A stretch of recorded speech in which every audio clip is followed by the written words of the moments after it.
अभियानका अध्यक्ष लगायत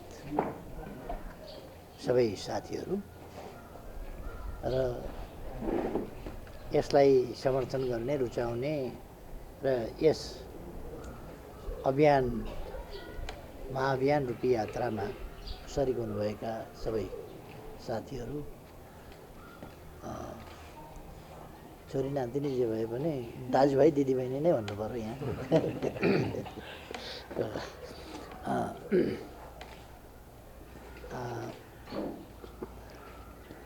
तपाईहरूले यो राम्रो अभियान थाल्नुभएको छ। जसले आफूलाई चिन्दैन, जसले आफ्नो इतिहास बुझ्दैन, को हुँ भन्ने आफूले थाहा पाउँदैन, आफ्नोपन हुँदैन, उसको केही पनि हुँदैन। हामीले समृद्ध नेपाल सुखी नेपालीको राष्ट्रिय आकांक्षालाई आफ्नो गन्तव्य बनाएर, यो राष्ट्रिय गन्तव्य हो, यो बनाएर अगाडि बढेका छौँ। समृद्ध नेपाल, संस्कृति बिनाको नेपाल समृद्ध कसरी हुन्छ? संस्कृति बिना त नेपाल समृद्ध कसरी हुन्छ र? त्यसकारण समृद्ध हुने भन्दाखेरि यसभित्र आधुनिकीकरण पनि छ, हाम्रो इतिहास पनि छ, आजको वर्तमान पनि छ र भविष्य पनि छ। हामीले निर्माण गर्न खोजेको अझ उन्नत नेपाल हो, तर विगत बिर्सिएर होइन। त्यसकारण यसभित्र संस्कृतिको पक्ष छैन भन्ने चाहिँ साथीहरूले नठान्नु होला। सभ्यता, संस्कृति, इतिहास, राजनीति, अर्थतन्त्रदेखि लिएर शिक्षा, स्वास्थ्य सबै पक्षहरू, सबै पाटा, सबै विधाहरू सम्बन्धित छन् यससँग।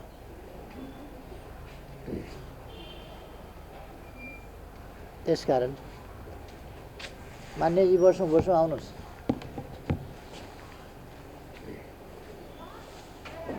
एकदमै सबै चिजहरू यसभित्र सम्बन्धित छन् र हामी त्यस राष्ट्रिय अभियानमा छौँ जहाँ हाम्रो देशलाई एउटा समृद्ध, समुन्नत र समृद्धि मात्रै भएर चाहिँ हुँदैन। त्यहाँ त्यो समृद्धि मैले धेरै ठाउँमा भन्ने गरेको छु, पर क्यापिटा इन्कम अथवा ग्रस नेसनल प्रोडक्ट भन्ने राष्ट्रको समग्र आम्दानी वा प्रति व्यक्ति आय हेरेर समृद्धि या सम्पूर्ण मानव जातिको सुख वा सम्पूर्ण जनताको राष्ट्रिय स्तरमा सुख छ कि छैन भन्ने आकलन गर्न सकिँदैन। देश असाध्यै धनी भएर पनि कोही भिखमङ्गा भइराखेका हुन सक्छन्, कोही दुखित भइराखेका हुन सक्छन्, कोही त्रसित भइराखेका हुन सक्छन्, कोही अपमानित भइराखेका हुन सक्छन्। अपमानित भएपछि पनि मान्छे सुखी हुन सक्दैन। सम्पत्ति भएर के गर्ने? अपमानित छ भने सम्पत्ति भएर के गर्ने? त्रासको जिन्दगी बाँच्नु परेको छ भने, सम्पत्ति भएर के गर्ने? हेलाहोचो भोग्नु परेको छ भने, असमानता भोग्नु परेको छ र म अरू बराबर होइन, म अरूभन्दा अलिक तुच्छ हुँ भन्ने पर्छ, अथवा अरूले आफूलाई तुच्छ ढङ्गले व्यवहार गर्छ भने, सम्मानजनक जीवन बाँच्न पाउँदैन भने, त्यस्तो अवस्थामा मान्छे सुखी हुन सक्दैन। त्यसकारण समृद्धि, गाडी पनि छ, घर पनि छ, कोठामा पस्दाखेरि एसी पनि छ, वातानुकूलित बनाएको छ, घर पनि सबै ठिक छ, राम्रो छ, फ्याक्ट्री छ, उद्योग छ, व्यापार छ, आम्दानी छ, अथवा सिप छ, कला छ, कुनै हिसाबले आम्दानीको पनि कमी छैन, सबै चिज छ। तर या त अधिकारविहीन छ, अरू अधिकार पनि चाहियो र मानिस चाहिँ अत्यन्त सचेत प्राणी हो। मैले विभिन्न ठाउँमा भन्दाखेरि आफ्ना वक्तव्यहरूमा भन्ने गरेको छु, यो सृष्टिको सबभन्दा महत्त्वपूर्ण सिर्जना मानव मस्तिष्क हो। त्यति उत्कृष्ट सिर्जना प्रकृतिले अर्को केही गर्न सकेको छैन। मानव मस्तिष्क भएकै हुनाले त्यस मस्तिष्कका कारणले मानव श्रेष्ठ भयो, जीवहरूमध्ये सृष्टिहरूमध्ये श्रेष्ठ भयो, किनभने उसँग असाधारण मस्तिष्क छ। मैले अलिक जोड दिएर भन्ने गर्छु साधारणतया कि यदि मानव जाति हुँदैन थियो भने यस पृथ्वीको कति अर्थ हुन्थ्यो, जहाँ राम्रो बुझ्ने, रमाइलो बुझ्ने, जहाँ सुखानुभूति गर्ने, सुन्दरता बुझ्ने यो कुनै क्षमता भएको जीव नै हुँदैन थियो। या त पशु जस्तै हुन्थ्यो या त वनस्पति जस्तै हुन्थ्यो। त्यस्तो अवस्थामा कलर ब्लाइन्ड हुन्थ्यो। त्यस्तो अवस्थामा उसमा सौन्दर्य चेत हुँदैन थियो। त्यस्तो अवस्थामा उसमा अरू थुप्रै प्रकारका मानवीय श्रेष्ठता जुन कारणले भएका छन् ती गुणहरू हुँदैन थियो। त्यसो भने धरतीको यो उर्वरता, धरतीभित्र रहेका पोटेन्सियल्स, अनेक प्रकारका सम्भावनाहरू, ती सबै कुराहरूको अर्थ हुँदैन थियो। विज्ञानको उन्नतिको के अर्थ, प्रविधिको विकासको के अर्थ, टेलिफोनको के अर्थ, मोबाइलको के अर्थ, विभिन्न एप्सको के अर्थ। यो त कस्तो हुन्थ्यो भनेदेखि उही जानवरकै मानव बाहेकका अरू जीव जन्तुहरूकै तहमा हुन्थ्यो। हामीले भैँसीलाई, बिरालोलाई, कुकुरलाई, जुनसुकैलाई पनि, चरालाई, जुनसुकैलाई पनि मोबाइल दियौँ भने के गर्छ र? के गर्दैन नि। गाडी दिए के गर्ने त्यसले? हवाई मैदान पनि बनाएर हवाई मैदान सहितको हवाई जहाज, राम्रो जेट प्लेन किनेर भैँसीलाई दियो भने के गर्छ? हवाई मैदान पनि छ, पार्किङ बे पनि छ, सबै चिज छ, तर दियौँ ल एउटा जेट प्लेन दियौँ, दुईवटा जेट प्लेन दियौँ, के गर्छ? गाडी दिए के गर्छ बिचरा? के अर्थ हुँदैन नि त्यसको। अर्थात् मानव जाति छैन भने त यो धरतीको के अर्थ छैन, यो पृथ्वी छैन भनेदेखि त सौरमण्डलको केही अर्थ छैन, सौरमण्डल छैन भनेदेखि यो ब्रह्माण्डको केही पनि अर्थ छैन। त्यसकारण मानव जातिको मानवीय मस्तिष्क यस्तो चमत्कारिक छ जसले यी सबै कुराहरूको सिर्जना गरिराखेको छ र समाजलाई समाज बनाएको छ, उत्कृष्ट समाज बनाएको छ। मानव जब विकसित हुन थाल्यो, उसमा सभ्यताका लक्षणहरू देखा पर्न थाले, सभ्यता पलाउन थाल्यो। सभ्यता भनेको संस्कृतिबाट सुरु हुन्छ। जब उसका व्यवहारहरू, उसको व्यवहार, उसको दैनिकी क्रियाकलाप पेट मात्रै हुँदैन, मान्छे बाहेक अरू जीव जन्तुको विषयवस्तु जम्मा जम्मी, उसको चिन्तनको विषयवस्तु नै पेट हो। बिहान उठेपछि चराले पेटका लागि कुद्न थाल्छ, जीवजन्तु पेटका लागि कुद्न थाल्छ, सबै कुरा पेटका लागि कुद्छ। मान्छे मात्रै हो पेट बाहेक पनि उसले सोच्ने। र त्यसै कारण उसले पेटका समस्याबाट अलिकति मुक्त हुन पायो भने उसले चिन्तन गर्न पाउँछ। त्यसरी दर्शनको, विभिन्न नीतिको, विचारको, अनेक कुराको सुरु हुन्छ। र यस्ता कुराहरू कसरी सुरु हुन्छ भन्दा जब समाज एउटा सामाजिक थिति प्रबन्ध आदितिर, मानव समाजलाई मान्छे बनाउनु त थिति प्रबन्धले हो। सामाजिक थिति प्रबन्धले समाज बनेपछि यो थिति प्रबन्ध भनेकै हाम्रो संस्कृति हो। जब थिति प्रबन्ध सुरु हुन्छ तब संस्कृति सुरु हुन्छ। यसरी थिति प्रबन्धहरू सुरु भए अनि चाडबाड, रीतिरिवाज, संस्कार यी चिजहरू हुन्छन्। अनि त्यसबाट संस्कृतिको रूपमा त्यो चाहिँ एउटा सङ्ग्रहित हुन्छ अथवा त्यो विकास हुन्छ। यो एकै दिनमा संस्कृति भएको होइन। यो कमसेकम यो संस्कृति बन्नका लागि हुन त मानव जातिको इतिहास धेरै लामो छ, तर पनि संस्कृति बन्ने चरणमा प्रवेश गरेको चाहिँ धेरै भएको छैन। 10-15 हजार 20 हजार वर्ष भयो होला। त्यसदेखि यता चाहिँ मानव समाज समाजको रूपमा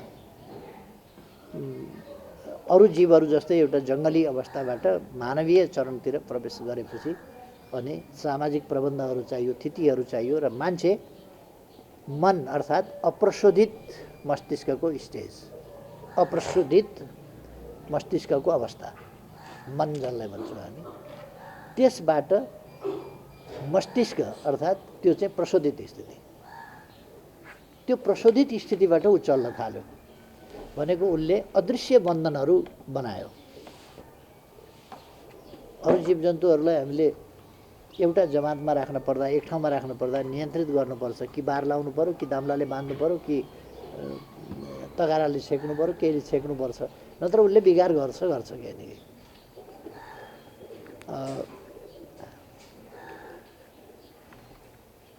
साधारणतया पन्छीहरूभन्दा पशुहरू चाहिँ अलिक बढी अनुशासनहीन हुन्छन्। पन्छी राति चारो खोज्न कुद्दैन, रातभरि भोकै बस्छ। उसले दिउँसो मात्रै चारो खोज्छ। पशुहरू चाहिँ अलिकति छाडा हुन्छन् त्योभन्दा, पन्छीभन्दा। पन्छी बेलुका भएपछि गुणमा गएर बस्छ। पशुहरू चाहिँ राति पनि यसो शिकार पाइन्छ कि भनेर खोज्ने एक थरी हुन्छ, घाँस पाइन्छ कि भनेर खोज्ने अर्को थरी हुन्छ। यस्तो पशुहरू चाहिँ अलिक बढी गर्छ। अब मान्छे त ऊ 24 घण्टा चाहिँ बदमासी गर्न तयार हुन्छ फेरि, किनभने बाठो छ नि, मस्तिष्क धेरै चतुर छ। त्यस कारण त्यो मान्छेलाई चाहिँ बाँध्नका लागि अब केले बाँध्ने भन्दा दाम्लाले बाँधेर, साङ्लाले बाँधेर, पर्खालले छेकेर, तगारोले छेकेर हुँदैन। तगारो पनि खोलिहाल्छ, पर्खाल नाग्छ, अचम्मको छ नि फेरि मान्छे त। त्यस कारण त्यसलाई बाँध्ने चाहिँ के गर्नु पऱ्यो भने संस्कार संस्कृतिहरू बनाउनु पऱ्यो, सामाजिक प्रबन्धहरू बनाउनु पऱ्यो। त्यो सामाजिक प्रबन्धहरूले मान्छेलाई बाँध्छ अनि त्यसबाट धर्म सुरु भयो अनि धार्मिक बन्धन सुरु भयो, धर्मको बन्धन। त्यसपछि गर्न हुने नहुने कुरा भनेर छुट्टिन थाले सामाजिक प्रबन्धमा। त्यसो भएपछि नैतिकताका कुराहरू उठे, इमानका, र यस्ता कुराहरूले एउटा आस्था, एउटा विश्वास, एउटा सामाजिक प्रबन्ध, के गर्न हुन्छ के गर्न हुँदैन अथवा र स्थिति कच्चा अवस्थाका चिन्तनहरू जो प्राकृतिक हुन्। जस्तो भैँसीले भेट्टायो भने तपाईँको आफ्नै पनि बाली खाइदिन्छ, तपाईँको मित्रको पनि बाली खान्छ, तपाईँको शत्रुको बाली खाएर झन् बढी झगडा पनि लगाइदिन्छ। उसलाई केही मतलब छैन, उसलाई खानुसँग मतलब छ, किनभने ऊ मनबाट चल्छ अथवा अप्रशोधित नेचरल कोर्सबाट ऊ जान्छ, नेचरल चिन्तनबाट ऊ जान्छ, नेचरल निडबाट ऊ जान्छ। अरू जीवहरू, मान्छे नेचरल निडबाट चल्दैन। यहाँ खाना पाकेको हुन्छ, तपाईँ आइपुग्नुहुन्छ, म भन्छु तपाईँलाई खाना खाएर जानुहोस् न भनेर, तपाईँ भन्नुहुन्छ होइन, तपाईँलाई भोक लागेको छ, यहाँ खाना तयार छ तर तपाईँ खानुहुन्न। तपाईँलाई के थाहा छ भने तपाईँको निम्ति यहाँ बनेको छैन, यहाँ तपाईँले खाँदा फेरि अलिकति खाना थप्नुपर्छ, बनाउनुपर्छ। तपाईँको घरमा खाना पर्खेर बसिरहेका छन् परिवारका मान्छे, कति बेर आउँछन् र खाउँला सँगै बसेर भनेर। त्यस कारण तपाईँ बरु छिटो गरेर घर पुगेर खाना खान खोज्नुहुन्छ। भोक लागेको छ खाना खाउँ भन्दा पनि तपाईँ खानुहुन्न। तपाईँको घरमा तपाईँले रुचाउने खालको खाना आज नबनाएको हुनसक्छ, यहाँ तपाईँलाई मनपर्ने खाना बनाएको छ तर तपाईँ फेरि यहाँ खानुहुन्न, तपाईँ घर जानुहुन्छ। किनभने तपाईँ नेचरल्ली भन्ने हो भनेदेखि त तपाईँलाई भोक लागेको छ, खाना तयार छ। भैँसीले पनि त सोध्दै नसोधिकन गएर घ्याप्पै खाइदिन्छ, अरू चिजले सोध्दैन, घ्याप्पै खाइदिन्छ, तर तपाईँलाई खाउँ भन्दा पनि खानुहुन्न। त्यो भनेको मान्छे चाहिँ हामी साधारणतया भन्दाखेरि मनले नचलेर अथवा अप्रशोधित नेचरल कच्चा स्थितिको चिन्तन वा प्राकृतिक चिन्तनबाट नचलेर हामी सामाजिक प्रबन्धका चिन्तनबाट सामाजिक मूल्य मान्यताहरू स्थापना गरेका छौँ र तीबाट बाँधिन्छौँ। नैतिक बन्धन भने हुन्छ, धार्मिक बन्धन भने हुन्छ, के बन्धन भने हुन्छ, हुँदै हुँदै गएर बाचा बन्धन भनिहाल्यो। अब मैले तपाईँ कहाँ पर्सि आउँछु भने बाचा बन्धनमा पर्यो, मैले तपाईँलाई यो दिन्छु भने दिन्छु भनिसकेँ त बाचा बन्धनमा पर्यो। यही पारिपट्टि मेरो 4 आना जमिन थियो, आनाको 6 आनामा बिक्ने रहेछ, मलाई के थाहा, जमिनको भाउ सोधेर 6 लाखमा बिक्ने रहेछ, आनाको 6 लाखमा बिक्दो रहेछ, मलाई के थाहा। मलाई चाहिँ नि 4.5 लाख रुपियाँ चाहिएको थियो, 4 आना जमिन थियो, मैले त्यहाँ चिया खान यसो रोकिएँ, मेरो यहाँ 4 आना जमिन छ, 4.5 लाख मलाई चाहिएको छ, जसले दिन्छ दिन्छु भने भोलिपल्ट त उज्यालो नभई मान्छे आइपुग्यो घर बेलुका। त्यसो भनेको त किन यस्तो छिटै आएको भनेको, अब 6 देखि 8 लाख पर्छ, 6 भनेको त जति बेर पनि मान्छेले ती दिन्छ। तपाईँले 4 आना अब 24 लाख त कम्तीमा पाउनुहुन्छ तपाईँले। अब त्यो ठाउँमा तपाईँले 4.5 लाखमा 4 आना दिन्छु भनेपछि अनि राति नै कुद्नु परेन, अर्को आइपुग्ला एकछिनमा भन्दा अगाडि। त्यस कारण म आएको भने अनि त्यति पर्छ भने त्यति नै दिए भयो नि त भने मैले। अनि मेरो श्रीमतीले सुनेछन्, तपाईँले हिजो बेलुका कति दिन्छु भनेको थियो, मलाई त 4.5 लाख चाहियो त्यही दिन्छु। अनि हिजो बेलुका भनेको कुरो अहिले फरक पर्न मिल्छ, तपाईँले बुझेर बोल्नुहोस् नबुझेर बोल्नुहोस्, बोलिसकेपछि सिद्धि। त्यस कारण गएर म आज गएर पास गरिदिन्छु तपाईँ, अनि पेसी दिने भन्दै थिएँ, परेन त्यो पास गरिदिउँ न अनि दिनु भन्दा बाजा भन्दा भने त्यस्तो। हामी कहिले कहिले निकै ठुलो नोक्सान पनि प्याट्ट बोलिहालेपछि बिहोर्छौँ, किनभने एउटा बाचा बन्धनमा पऱ्यो, बोलिसक्यो भन्ने कुरा हुन्छ। र हामी यो चाहिँ कुरा के हो भने हाम्रो संस्कार, हाम्रा 16 संस्कारहरू अनि 16 संस्कारसँग सम्बन्धित अन्य विभिन्न सांस्कृतिक पक्षहरू, यो 16 संस्कारैसँग सम्बन्धित हुन्छन् यी संस्कारहरू संस्कृतिहरू। तर पनि हाम्रा संस्कृतिहरू यससँग जोडिएका छन्। यी संस्कृतिहरू, हामी अलिक सानो देश, अलिक कमजोर अर्थतन्त्र र सानो पपुलेसन। सानो पपुलेसन सानालाई चाहिँ नै जोगिन जहिले पनि हुन्छ। ठुलाको फेदमा सानो बिरुवा यसै मर्छ। त्यो ठुलाले थिच्नु पनि पर्दैन, किच्नु पनि पर्दैन, खतरा त्यहाँनिर हुन्छ क्या। ठुलाको फेदमा पऱ्यो कि त बर्बाद। अब हाम्रो पनि त्यस्तै त्यस्तै हालत छ। यत्रा यत्रा फेद भएका दुईतिर छन् एकदम अजङ्ग फैलिएका त्यस्ता छन्। अब हाम्रो पपुलेसन सानो छ, उनीहरू कहाँ एउटा गीत चल्यो भने मान्छेले करोडौँ कमाउँछ। यहाँ एउटा होइन कतिवटा गीत गाउनुभयो तपाईँले, यतिवटा गीत गाउनुभयो, कतिवटा क्यासेट भयो, यतिवटा क्यासेट भयो, अनि जीवन स्तर उही छ, ज्याकेट परारकै सालको छ। किनभनेदेखि कतिले किन्यो र त्यो जतिवटा क्यासेट भयो भने कतिले किन्यो र भन्ने छ। त्यस कारण हाम्रो पपुलेसन नै सानो छ। त्यो पपुलेसनले हामीलाई धेरै कुराहरू रेस्ट्रिक्सनमा लान्छ। त्यसकारण ठुलो पपुलेसनले सांस्कृतिक अतिक्रमण त्यो साधारणतया अतिक्रमण गरौँ भनेर गरोस् कि नभनिकन गरोस्, अतिक्रमण त हुन्छ। त्यस कारण त्यसबाट जोगिने कुरा धेरै महत्त्वपूर्ण छ र हामीले सचेत प्रयास गर्न जरुरी छ। हाम्रा सचेत प्रयासले हाम्रो संस्कृति हामी जोगाउन सक्छौँ।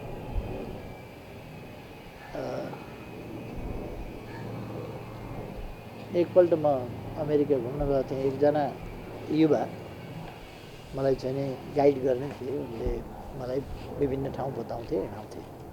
म अमेरिकाका विभिन्न स्टेटहरूमा घुमिरहेको थिएँ त्यति बेला।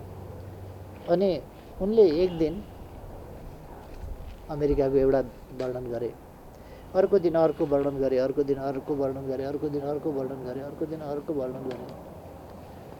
अनि मैले अर्को दिनबाट उनको वर्णन धेरै सुनेपछि मैले आफ्नो पनि अलिकति सुनाएँ। तिमीहरूसँग पैसा छ, सबै कुरा छ, एकदम स्ट्रङ करेन्सी छ, मजबुत छौ, ठुलो देश छ, ठुलो जनसङ्ख्या छ, विकसित छौ, विज्ञान प्रविधिमा पनि अगाडि छौ। तर अब हाम्रो जस्तो 84 व्यञ्जन खाने सौभाग्य चाहिँ तिमीहरूलाई हुँदैन, किन त्यो जानेकै छैन। हाम्रोमा 84 व्यञ्जन भन्ने हुन्छ भनेर भने मैले। अनि के हो 84 व्यञ्जन भनेर सोधेँ, अनि मैले त्यो व्याख्या गरेँ। हाम्रो यो हजारौँ सालदेखि यसरी विकास गरेर 84 व्यञ्जन भन्ने चाहिँ यो चलेको छ। अथवा विभिन्न प्रकारका परिकारहरू हाम्रो खानामा हुन्छन्। हामी चाहिँ पाउरोटी भयो, यसो बटर दलेर खाएर चित्त बुझ्दैन। अचार पनि हुन्छ, के पनि हुन्छ, मिठाई पनि हुन्छ, दही पनि हुन्छ, के पनि हुन्छ, अनेक चिज हाम्रो खानामा हुन्छ। दाल हुन्छ, भात हुन्छ, तरकारी हुन्छ, अर्को तरकारी हुन्छ, यस्तो हुन्छ। छक्क पऱ्यो मैले व्यञ्जनहरूको बारेमा। यति धनी भएर पनि तिमीहरू खाना चाहिँ तिमीहरूको बिचरा टिट लाग्दैछ भनेर मैले भने। उनले विचार मात्रै गरे, यही भनेर। अनि अर्को दिन मैले फेरि उनले आफ्नै देशको बखान गरे। अनि मैले पछि हो तिमीहरूको धनी छौ, सबै कुरा छ, तर के गर्ने अब तिमीहरूसँग न शास्त्रीय सङ्गीत छ, न शास्त्रीय गीत छ, न राग छ, केही पनि छैन। एउटा गिटार छ, ड्याङ ड्याङ ड्याङ ड्राम बनाएको छ, ड्याङ ड्याङ ड्याङ ड्याङ बुरुङ बुरुङ, न ताल न सुर। शास्त्रीय सङ्गीत जानेको भए, शास्त्रीय नृत्य जानेको भए कति गर्थ्यो होला। अनि अब उनले मलाई त अनेक देखाउने भए, क्यासिनो देखाउने भए, के देखाउने भए, जिमखाना देखाउने भए, कसो देखाउने भए। अनि मैले अब 15,000 वर्ष अगाडिदेखि शिवको समयबाट सुरु भएको योगको कुरा गर्ने भएँ। योग कसरी विकास भयो, कसरी आयो, त्यसको व्याख्या गर्ने भएँ। अनि कसरी कपिल मुनिले साङ्ख्य दर्शनको विकास गरे, साङ्ख्य दर्शनसँग योग कसरी जोडियो र पतञ्जलिले अष्टाङ्ग योगको विकास कसरी गरे भन्दै गएर योगको अलिकति व्याख्या गरे। योगमा अन्त नभएका कुराहरूमध्ये यो छ भनेर योगको बारेमा। योगमा व्यायाम मात्रै होइन, प्राणायाम छ। प्राणायाम मात्रै होइन, फेरि ध्यान पनि छ। र ध्यान भनेको चाहिँ चिन्तन हो, जसबाट चाहिँ चिन्तनबाट अनेक कुराहरू चाहिँ हाम्रो ज्ञानमा आधारित, त्यस ज्ञानमा हामीले त्यस ज्ञानमाथि फेरि चिन्तन गऱ्यौँ भने अरू थप हामीले त्यसलाई सूत्रीकृत गर्न सक्छौँ, विकास गर्न सक्छौँ। यस्तो हो। अनि योगका यस्ता यस्ता छन्, यहाँबाट सुरु हुन्छ। यम नियम आदि इत्यादि गर्दै आठ अङ्ग छन्। यस्तो छ यो। यसमा व्यायाम पनि छ, यसमा प्राणायाम पनि छ। व्यायाममा प्राणायाम हुँदैन, अरू खालका व्यायाममा प्राणायाम हुँदैन, अथवा श्वास प्रश्वासको नियन्त्रण, त्यसको नियमन चाहिँ हुँदैन। र योगमा चाहिँ श्वास प्रश्वासको नियन्त्रण नियमन हुन्छ, जसले गर्दाखेरि शरीरमा रक्त सञ्चारदेखि लिएर मुटुको लागि, फोक्साको लागिदेखि लिएर मस्तिष्कका लागि पनि बहुतै उपयोगी हुन्छ। ती सब कुराहरू बुझाएपछि उनी छक्क परे। अर्को दिन मैले फेरि अर्को कुरा उनलाई बताएँ, यस्तो हुन्छ हाम्रो। ती सबै भन्दै गएपछि अनि उनले एकछिन चुप लाएर सुनेर, एकपल्ट म नेपाल घुम्न आउनु पर्यो भनेर। मैले एकदम राम्रो कुरा हो, स्वागत छ, घुम्न आउनु। नेपाल प्राकृतिक हिसाबले असाधारण सुन्दर छ। र मैले उनीहरूलाई भने,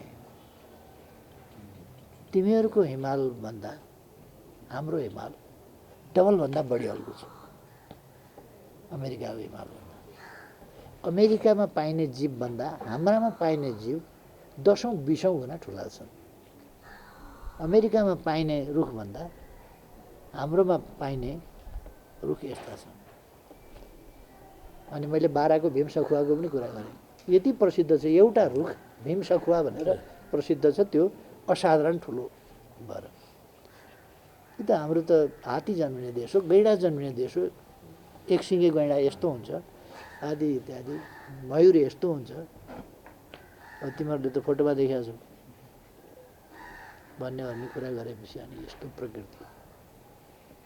हाम्रो देशमा यति किलोमिटरभित्र सर्वोच्च सगरमाथा, विश्वको सर्वोच्च शिखरदेखि लिएर कचन कवल जस्तो एकदम लो ल्यान्ड पनि छ, त्यो पनि सबै छक्कै पर्दै गए। अनि जडीबुटी यसरी हाम्रो उत्पन्न हुन्छ, यस्तो छ हाम्रो प्रकृति। अनि हिमालमा फल्ने, एकैचोटि हिमालमा फल्ने चिज, पहाडमा फल्ने चिज र तराईमा फल्ने चिज, गर्मीमा हुने चिज र अत्यन्तै उच्च चिसोमा हुने चिज, 15-16 हजार फिटसम्ममा हुने चिजहरू र समुद्र सतहको आसपासबाट लेस देन 100 मिटर्स, त्यो आसपासबाट हुने चिजहरू यस्तो हुन्छ। जडीबुटी यस्तो हुन्छ, खाद्यान्न यस्तो हुन्छ, औषधिमय छ। पानी हामी त मिनरल वाटर खान्छौँ। उनी छक्क पऱ्यो। धारामा थापेर मिनरल वाटर, छाँगा थापेर, हात थापेर मिनरल वाटर भनिदिएको, उनी छक्क पऱ्यो। उनलाई चाहिँ हेर्न आउँछु भन्थे, पछि मसँग सम्पर्कै टुट्यो, त्यो त्यत्तिकै भयो। जे होस्, हामी दुनियाँमा गएर कहीँ पनि हाम्रो सांस्कृतिक श्रेष्ठताको बारेमा, हाम्रो इतिहासको गौरवको बारेमा, हाम्रो सभ्यताको गौरवको बारेमा, हाम्रा पूर्वजहरूको विद्वताको बारेमा, हाम्रा चाहिँ आर्यभट्टको बारेमा, हामीले विभिन्न आयुर्वेदका गुरुहरूको बारेमा, दर्शनका गुरुहरूको बारेमा, अथवा लगभग 3000 वर्ष अगाडि शल्यक्रियाको बारेमा 3000 वर्षभन्दा अगाडि औषधि विज्ञानको बारेमा यी सबै कुराहरूको बारेमा चाहिँ असाधारण उन्नति गरेका थियौँ। सर्जरी 3000 वर्ष अगाडि हाम्रो देशमा विकास भएको थियो हाम्रो भूभागमा। त्यसै गरेर यो सुश्रुत संहिता जस्ता रचनाहरू भएका थिए।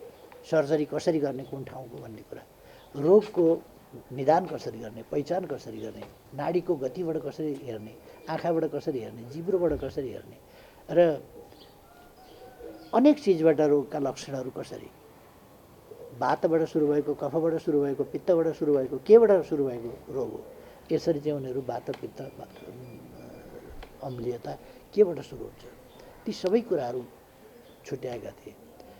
खगोलशास्त्र, अन्तरिक्ष, पृथ्वी, सूर्य, अरू ग्रहहरू, नक्षत्रहरू, आकाशगङ्गा आदि इत्यादिको बारेमा, ब्रह्माण्ड, यी सबै कुरा चाहिँ हाम्रा पूर्वजहरूले पत्ता लगाएका थिए। र 6औं शताब्दीमा आर्यभट्टले 6औं शताब्दीमै सूर्यका वरिपरि पृथ्वी घुम्छ, अरू ग्रहहरू घुम्छन्, त्यहाँ ग्राभिटेसनको कुरो त्यो सबै पत्ता लगाएको थियो। त्यसलाई बढी व्यवस्थित के अरे भास्कराचार्य द्वितीय गणितज्ञले त्यसलाई गरे। अर्थात् हाम्रो इतिहास भनेको चाहिँ 500 वर्ष अगाडि, 600 वर्ष अगाडि अमेरिका बन्यो होला, पत्ता लाग्यो होला। 300-400 वर्ष अगाडि त्यहाँका आदिवासीहरूलाई सिद्ध्याएर युरोपियनहरूले त्यसलाई कब्जा गरेर बडो आधुनिक बनायो होला।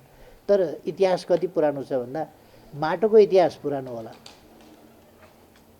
साँच्चैको इतिहास त 300-400 वर्षको छ। अर्थात्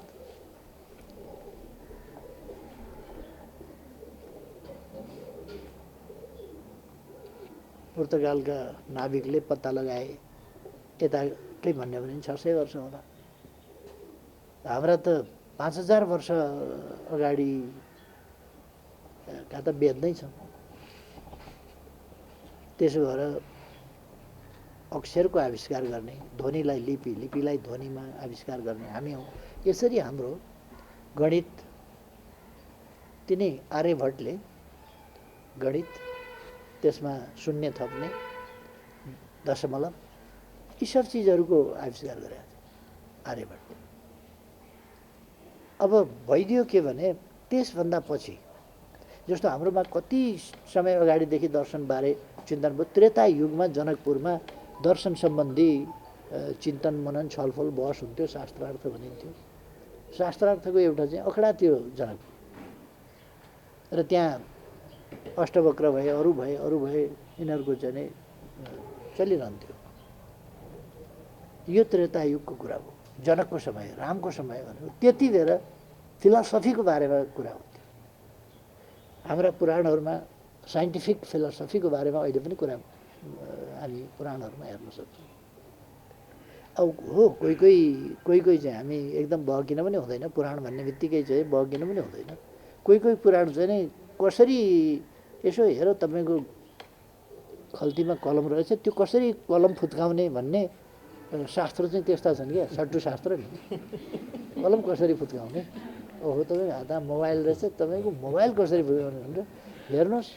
बुधबारका दिन अलिकति घाम ढल्केको जस्तो बेला आफूभन्दा एकजना मान्छेभन्दा परतिर बसेको मान्छेलाई मोबाइल दान गर्यो भने 7 पुस्ता तर्यो।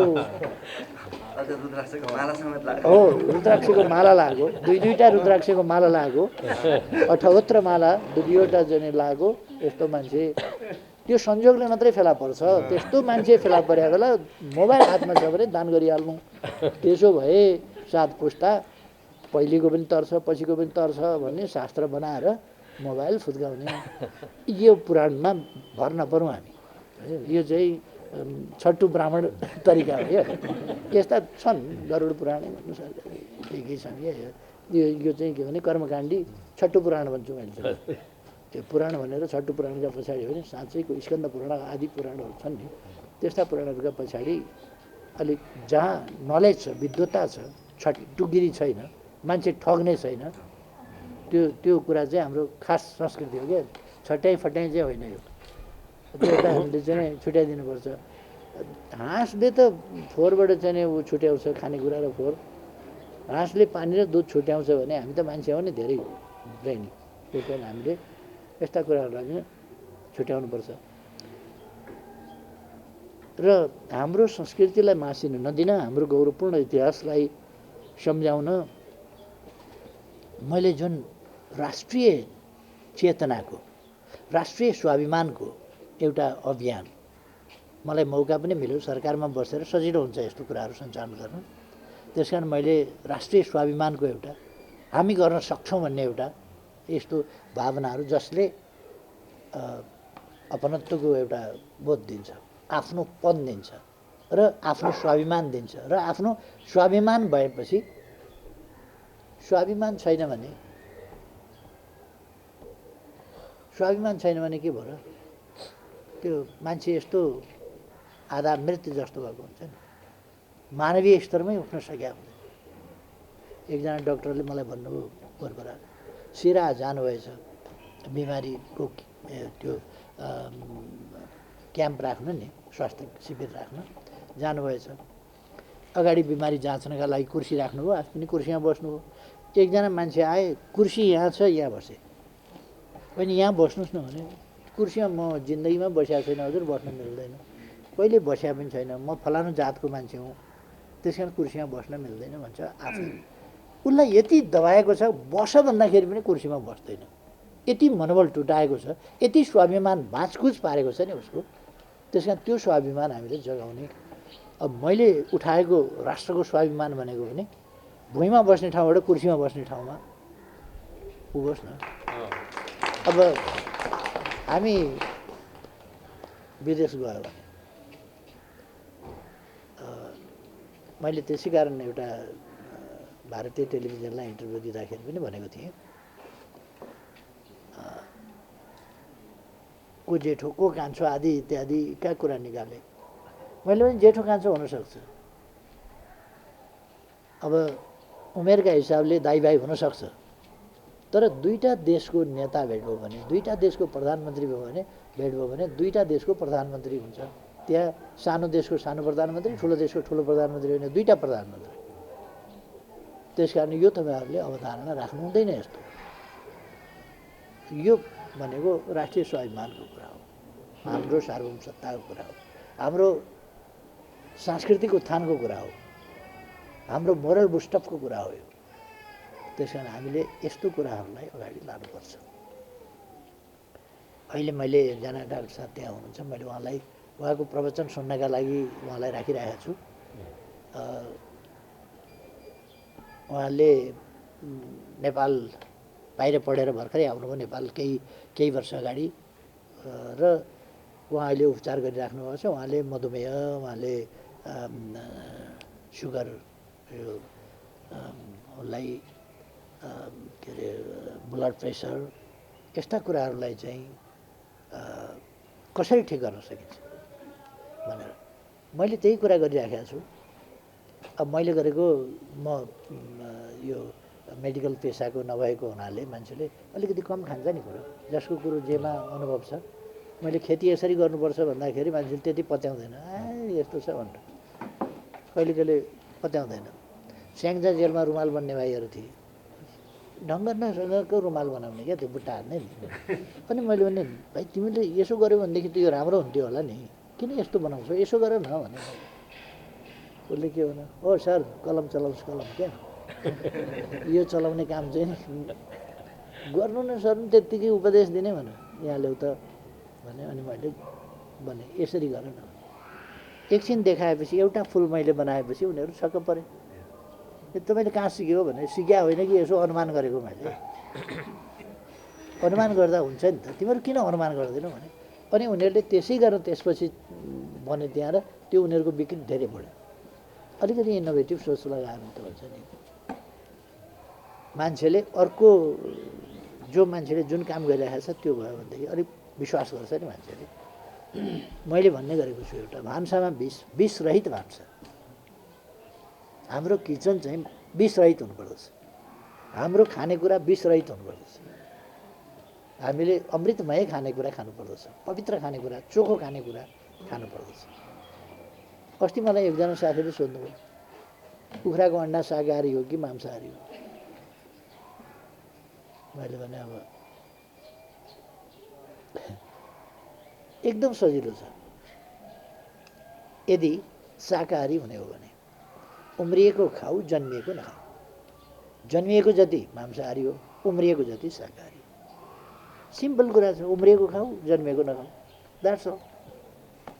अब यो हो कि होइन भनेर अनि किताब पल्टाएर हुन्छ। अन्डा शाकाहारी हो कि होइन, माछा शाकाहारी हो कि होइन, यो अलिक धेर भयो। त्यस कारण सिम्पल हिसाब किताब गरेर धेरै बुद्धि खेलाउने कामै छैन क्या। त्यतिमा चाहिँ जन्मिएको नखाऊ, उम्रिएको खाऊ, त्यो भयो भने शाकाहारी हुन्छ। अनि हाम्रो खाना कस्तो हुनुपर्छ, कसरी खानुपर्छ, त्यो म उहाँसँग अहिले सुन्नुलाई लेक्चर भनेर उहाँलाई रोकिराखेको छु मैले एकछिन। र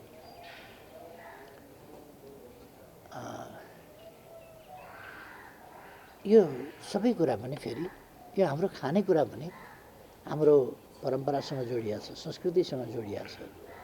केही कुराहरू अलिकति ढङ्ग नपुगेका पनि हुनसक्छ। तर हाम्रा पूर्वजहरूले हजारौँ वर्षको अनुभवबाट नि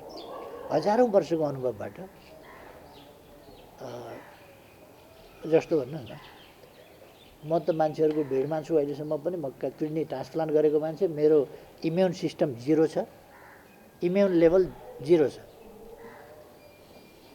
मेरो प्रतिरोध क्षमता भनेको शून्यमा छ।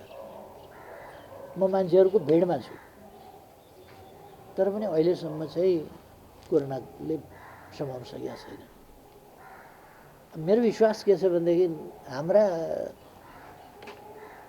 पूर्वजहरूले जुन कुराहरू पत्ता लगाएका थिए त्यो नै कुराहरूले, नुन पानीले गार्गिल गर्ने, अम्बाको पात उसिनेर गार्गिल गर्ने, नुन पानीले नाक सफा गर्ने, तातो मनतातो नुन पानीले, त्यो गर्यो भने नुनले सबै प्रकारको भाइरसलाई चाहिँ नि फ्लस गरिदिन्छ।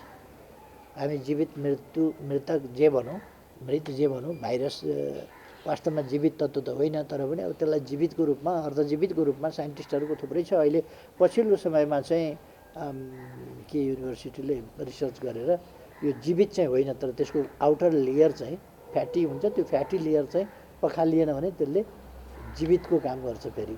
त्यसकारण त्यो एक खालको रिप्रोडक्सन फेरि कस्तो भने, अब निर्जीव भनौँ भने त्यसको रिप्रोडक्सन यस्तो उसँग हुन्छ कि त्यसले त्यसबाट एकैछिनमा चाहिँ त्यो प्रदूषण फैलिए जस्तै हो क्या। त्यो एकैछिनमा चाहिँ त्यो फैलिन्छ, फेरि असाध्यै छिटो फैलिन्छ। जस यस्तो कुराहरूले काम गरेकै होला भन्छु म, नत्र भनेदेखि त त्यो नसर्नु त सम्भावनै छैन। हामी यस्तो भिडमा हुन्छौँ, सधैँ भिडमा हुन्छौँ, फोटो खिच्नेको लाइन हुन्छ, के हुन्छ, माला लगाइदिनेको लाइन, सबै गर्दा त्यो भिडमा हुन्छौँ। तर पनि अहिलेसम्म किन जोगिएको होला भने म नियमित रूपमा ती चिजहरू गर्छु जो हाम्रा पूर्वजले गरेका थिए। र मेरो इम्युन सिस्टम चाहिँ नि अब इम्युन सप्रेसिभ मेडिसिन खानुपर्छ मैले डेली, र त्यसले इम्युन चाहिँ 0मा राखेको छ, अथवा प्रतिरोध क्षमता छैन, रेसिस्टेन्स पावर छैन, तर रेसिस्ट गरिराखेको छ। सरप्राइजिङ। यो के हो भन्दाखेरि हाम्रो ट्रेडिसनसँग, हाम्रो परम्परासँग, हाम्रा परम्परागत नलेज, हाम्रा ट्रेडिसनल नलेज भनौँ न, परम्परागत ज्ञान, ती ज्ञानहरूसँग, ती अनुभवका क्रममा विकास गर्दै मैले भन्ने गरेको छु, हाम्रा पुर्खाले नचाखेको कुनै बोट बिरुवाको पात छैन, बोक्रा छैन, जरो छैन, फुल छैन, केही छैन क्या नचाखेको नि। यसको पनि चाखेको छ, त्यसको पनि चाखेको छ, त्यसो गर्दा कोही मरेका छन्, अनि यो विष रहेछ भने थाहा पाएको छ, यो विष रहेछ है भनेर। अर्को कुरा के भने मान्छेलाई चाहिँ अहिले पछिल्लोपल्ट चाहिँ प्रकृतिले त्यो सेन्स दिन छोडेको छ। म चाहिँ बाख्रा चढाउने मान्छे हुँ, अब यो आजकलका केटाकेटीले त्यो बुझ्दैनन्। अँगेरी भन्ने एउटा झार हुन्छ, बुटो, अँगेरी खायो भनेदेखि गाई बस्तु मर्छ, गाई गोरु मर्छ, बाख्राहरू त ठहरै तिनचोटि त्यस्तो खालको हुन्छ। एकैछिन बाँच्दैन, प्या गर्छ, त्यो थाम्नै सक्दैन, मरिहाल्छ। अँगेरी भन्ने खाँदाखेरि त्यो पोइजन हुन्छ। र सिम्पली पशुहरूले झुक्किएर खान्छ त्यो, कहिले च्याप्प समातेर खाँदै जाँदाखेरि, नत्र भने त्यसको पातको छेउमा यसो पुग्ने बित्तिकै थुत्नु फर्काइहाल्छ। त्यो उनीहरूसँग त्यो नेचरल सेन्स नै, के खान हुने के नहुने, त्यो नेचरल सेन्स भनेको चाहिँ उनीहरूको हेरिडिटिकल एक खालको हेरिडिटिकल मेमोरी, त्यो वंशानुगत स्मरण शक्ति जुन हुन्छ त्यो उनीहरूलाई दिएको हुन्छ। ठुलो ठुलो सिङ भएको भैँसी देख्दाखेरि बाख्राको पाठो डराउँदैन। सानो स्याल देख्ने बित्तिकै डराइहाल्छ, किनभने त्यसको सिङ पनि छैन, त्यसले दाँत पनि देखाइसकेको छैन, त्यसले नङ्ग्रा पनि देखाउन पाएको छैन, तर स्याल देख्ने बित्तिकै बाख्राको पाठो टाप, किनभने त्यसको हेरिडिटिकल मेमोरीले काम गरेर आउँछ। अब मान्छेहरूको चाहिँ अलिकति हेरिडिटिकल मेमोरी, अब त टेलिफोन नम्बर विचार गर्नुहोस् त, अलिक पहिलेसम्म कतिवटा टेलिफोन नम्बर सम्झिने हुन्थ्यो, आजकल आफ्नै पनि सम्झिन गाह्रो। कति हो तपाईँको टेलिफोन नम्बर भनौँ भने हेरौँ है भनौँ, त्यो खालको। मै 500 भन्दा बढी नम्बर सम्झिन्थेँ, धेरै साथीहरूको म चाहिँ सम्झिया हुन्थ्यो, त्यो नोटकपी हेर्नै नपर्ने, डाइरेक्टरी हेर्नै नपर्ने, त्यस्तो हुन्थ्यो। अब अहिले श्रीमतीको टेलिफोन नम्बर कति हो, मोबाइल नम्बर कति हो, त्यो चाहिँ थाहा छैन। मेरो श्रीमती चाहिँ झन् ढुक्कको छ, उनलाई त उनको नोटमा पनि छैन, उनको मोबाइलमा पनि छैन, मेरो नम्बर सधैँ छैन हुन्छ। यो विज्ञान प्रविधिले पनि हामीलाई अलिकति नेचरल जुन हाम्रो चाहिँ हो त्यो अलिक कमजोर गराएको छ। यसलाई हामीले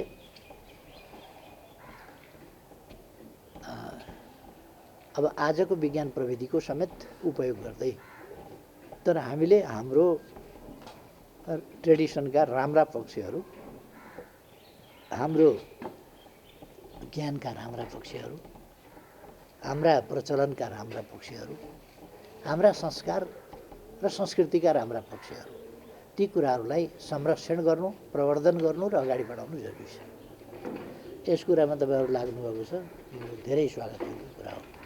त्यसकारण अब म आफ्नो ठाउँबाट एउटा नेसनल क्याम्पेन मैले पनि चलाइरहेको छु, तपाईँहरूलाई थाहा छ, र मैले अलिक थोकमै चलाइरहेको छु। र म जहाँ जान्छु त्यहाँ गएर हाम्रो संस्कृति, हाम्रो सभ्यता, हाम्रा परम्परा, हाम्रा पुर्खाहरूको विद्वता र हाम्रा पुर्खाहरूले हामीलाई लगाएको गुण, यो सबै नातिनी वकिल हुँदैछन्। तर यी जति ट्यालेन्ट छन्, उनले दुःख गरेकी छन्, दुःख साथ पढेकी छन्, मेहनत गरेर पढेकी छन्, तर उनकै चाहिँ उनको अहिले जुन ट्यालेन्ट छ, ग्रेजुएट कि कुन लेभलमा पढ्दैछ, ब्याचलरमा, त्यो ब्याचलर लेभलमा उनी पढ्दैछन्। यो उनकै मात्रै दुःखको कुरा भन्ने हो भने उनको दुःखको योगदान चाहिँ यसमा 2% जति होला, 98% चाहिँ पूर्वजहरूको छ। कहिले कहिले मलाई साथीहरू सोध्नुहुन्छ, कति बेर पढ्नुहुन्छ तपाईँ भनेर, कति बेर पढ्नुहुन्छ सबै कुरा, कति बेर थाहा पाउनुहुन्छ।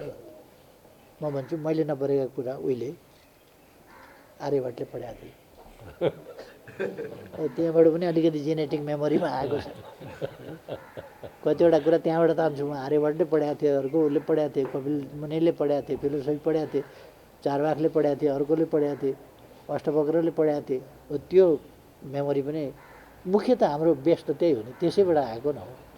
नत्र भने आफ्नै जीवनमा यो सम्भवै छैन। एकै जेनेरेसनमा, 2 जेनेरेसनमा, 3 जेनेरेसनमा कोही पत्याउनु हुन्न भने गाईको बाछोलाई लगेर बोर्डिङ हालिदिनुहोस्, फिस तिर्नुहोस्, कतिको पढ्दो रहेछ, आफ्नै मेहनत कतिको गर्दो रहेछ, आफ्नै मेहनतले मात्रै कतिको हुँदो रहेछ। राम्रो टिचरहरू राखिदिनुहोस्, राम्रा कोचहरू राखिदिनुहोस्, अनि अङ्ग्रेजी माध्यममै पढाउनुहोस्, एकदम ब्रिलियन्ट बनाउनलाई कतिको समाउँदो रहेछ। अनि एउटा मान्छेको बच्चालाई पनि सँगसँगै बोर्डिङमा पढाउनुहोस्, अनि दुईटाको कम्पेयर गरेर हेर्नुहोस्। अर्को वर्ष मान्छेको बच्चाले उदम गरिसकेका हुन्छ, गाईको बाछो तीको ती क्या गर्छ सिद्धियो। त्यस कारण यो चाहिँ हाम्रो मात्रै मेहनतको परिणाम होइन, हाम्रा पूर्वजहरूको। त्यसकारण संस्कृतिप्रतिको हाम्रो निष्ठा भनेको पूर्वजहरूप्रतिको श्राद्ध गरे हुन्छ, श्रद्धा अर्पण गरे हो। त्यो श्रद्धा हामी पूर्वजहरूप्रति श्रद्धावान हुनुपर्दछ, श्रद्धाशील हुनुपर्दछ। किनभने तिनै पूर्वजहरूको कारणले हाम्रो मस्तिष्क आज यो तेज बिन्दुमा। साइन्टिस्ट हुन मन लाग्यो भने गाह्रो छैन, साइन्सको विषयसम्म पढ बस। एकै जेनेरेसनमा साइन्टिस्ट, एकै जेनेरेसनमा आर्टिस्ट, एकै जेनेरेसनमा अर्को चिज। त्यो किन सक्छ भने हाम्रोमा त नाटक खेल्न त आज यहाँहरूले सुरु गरे होइन नि। कालिदासका पालामा सेक्सपियर कहाँ थिए? सेक्सपियरका पुर्खा कहाँ थिए त्यस बेला? हातमा ढुङ्गा बोकेर कता पाइन्छ सिकाएर भनेर हान्न हिँड्दै थिए। त्यस बेला हाम्रोमा त नाटक, मेघदूत, अभिज्ञान शकुन्तलम, कस्ता कस्ता नाटकहरू थिए जो अहिलेसम्म पनि अद्वितीय छन्, हजारौँ वर्ष अघिका कुरा। त्यसकारण हाम्रो पूर्वजहरूसँग कसैको तुलना हुँदैन। हाम्रो सभ्यतासँग, सभ्यताको सृष्टि यहाँ भएको थियो। सभ्यताको सृष्टि भएको ठाउँ भएको हुनाले र सभ्यताको विकास यहाँ भएको थियो। पछि अन्ततः छरियो। एक ठाउँमा आगो बालेपछि त ज्योति त परपर गइहाल्छ नि त। यहाँ आगो बालियो, अन्त ज्योति फैलियो। पछि आगोको झिल्को लिएर गएकाहरू प्रमिथसबाट निस्किए। लक्ष्मीप्रसाद देवकोटाको एउटा प्रमिथस भन्ने महाकाव्य छ नि। अरू चाहिँ एउटा झिल्कोबाट प्रमिथसबाट निस्किए। हाम्रो ठाउँको आगो चाहिँ दाउरा थप्ने पनि कोही भएन, घिउ थप्ने पनि कोही भएन, केही नगरेपछि निभेर गयो। त्यस कारण हाम्रो ज्ञान चाहिँ पछाडि पऱ्यो, अरूका ज्ञान चाहिँ अगाडि बढ्यो। अनि इतिहास के भयो भनेदेखि ग्यालिलियोले यसो गरे, उसले यसो गरे, न्युटनले ग्राभिटेसनको थ्योरी पत्ता लगाए, भास्कराचार्यको कुरै छैन, अर्को आर्यभट्टको कुरै छैन, यी विद्वानहरूको त कुरै छैन। फिलोसोफर, फर्स्ट फिलोसोफर को थिए भन्दाखेरि सोक्रेटस यानि सुकरात। सुकरातभन्दा हजारौँ वर्ष अगाडिका अष्टवक्र जस्ता फिलोसोफरहरू, तिनको त कुरै छैन। त्यस कारण यो ज्ञानभूमि हो। हाम्रा पूर्वजहरूले एकदम ठिक भनेका छन्। यो ज्ञानभूमि हो, पुण्यभूमि हो, देवभूमि हो, ध्यानभूमि हो, तपोभूमि हो। त्यसकारण ज्ञानभूमि। त्यो ज्ञान, त्यो तपको सिर्जना, ती अभ्यासहरूको सिर्जना, तिनको समष्टिलाई हामी हाम्रो सभ्यता, हाम्रो इतिहास र हाम्रो संस्कृति भन्छौँ। त्यसलाई जोगाउनुपर्छ। तपाईँहरूको अभ्यासलाई धेरै धेरै प्रशंसा गर्छु, धन्यवाद भन्छु। र तपाईँहरूको अभ्यास कायम राख्नुहोस्। मेरो आफ्नो ठाउँबाट तपाईँहरूको अभ्यासलाई साथ छ। धन्यवाद।